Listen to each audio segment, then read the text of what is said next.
Alayang aliwang pangarap pa niyang anak kay JD Panlaki noon ay maging talaturo. Maniba't na nga ako po, pangarapan ko na talagang maging mestra kasi although alang teacher ka rin family, pero itang the purpose of being teacher, bala mo makatatak na kayong puso ko na kahit king mura kong edad na wala mo sa call for me, sabi dapin po. Dapat ay maging sagling kayang denasan kabang tutwaya, marano niyang dinalan kasakitan ni JD, magumpisa niyang mikawani na rin kayang pengari. Marakal maging struggles, ketang past life, sabi dapin na from a very 10 years old ko pa mo po, may kawanin na rin ka na akong pengari. At from that, mag-start na ako mag-struggle kayong sarili ko. Akong dili, maging independent. Although dakal ko friends and church na sinuporta ka ako para tuloyin yung pangarap ko. Halimbawa, itang alakang bakal po itang mumunta aking klase, mubalo kong pandirian da ka rin kaya ang kaklase kasi bulok-bulok ka itsura, bulok-bulok ka malan, alakang sapatos. Anong kasakit? Pauli na ning masakit ng biye, miyayaliwang obra na yung liba ng JD, ban manakita na tating gasos ng king kayang pamag-aral. Aliwa pang kailangan bayaran.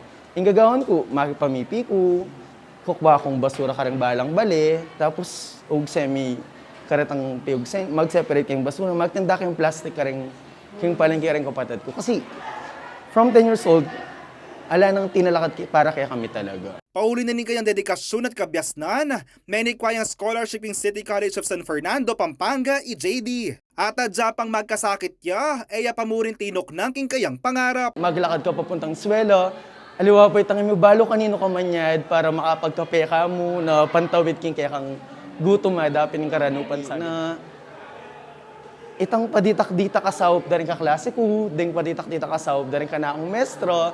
At yung kuping metong mestro, uling akakit at balo na yung kabilyanan ko.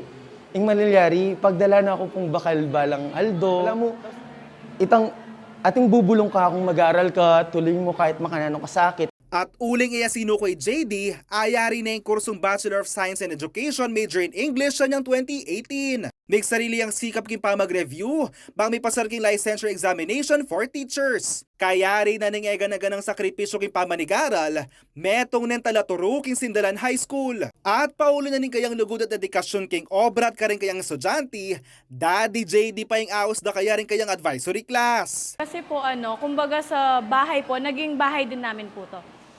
Tapos sobra po yung pagmamahal niya sa amin, kahit na po lagi nga po kami nasa sermon, pero alam naman po namin na gusto niya lang po kaming mapaayos. Kasi nga po, last year po, nasasabihan nga po kaming worst section, pero ngayon po, puro good feedback na po yung naririnig sa amin. Opo, kasi nung nandito po kasi kami sa Sindalan before, siya po talaga yung nagiging takbuhan namin. Tuwing may problema po kami, tapos yung ambigat na po ng feelings namin, pagod na po kami. Lagi po siyang andyan para po yakapin kami. Saludo naman kang Teacher JD din kayang co-teachers. Magsilbiya kasi kanong inspirasyon na Limo Carela, nunay kimabilog a eskwela. Sir JD at saka itong passion na emo to teach, to refine his craft is very remarkable. Makanyang kaya pong kilalay Sir JD. Sir JD po as a teacher, he's very diligent. Masipag yung buking obra, and kahit na ano pong ipa-obra kayo, kahit sabi-sabi, ayayari na po in time. Tsaka po masipag he is working beyond the expected po. Ngening selebrasyon na ning National Teachers Day, maragol niya kanong regalo para kang Teacher JD, nga sa lesson na labya rin kayang estudyante. Balo yun.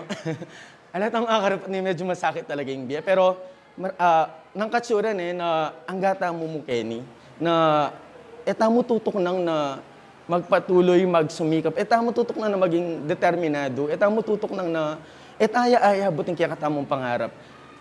Alata mo man kakampi datang yung Aldo, pero laging atinta mong sarili. Laging atinta mong sariling lulugot kaya katamo. Dating sarili na iya mong asan digan tama at the end of the day. Plus, nalaman mo rin ang din kaya katang dating mestra, din kaya katamong dating kaluguran, din aluwang institution. Tuloy lang, sabi dapin. Yako po yung kaya kayong talasuyo JM De Jesus, ating pusong makabalen.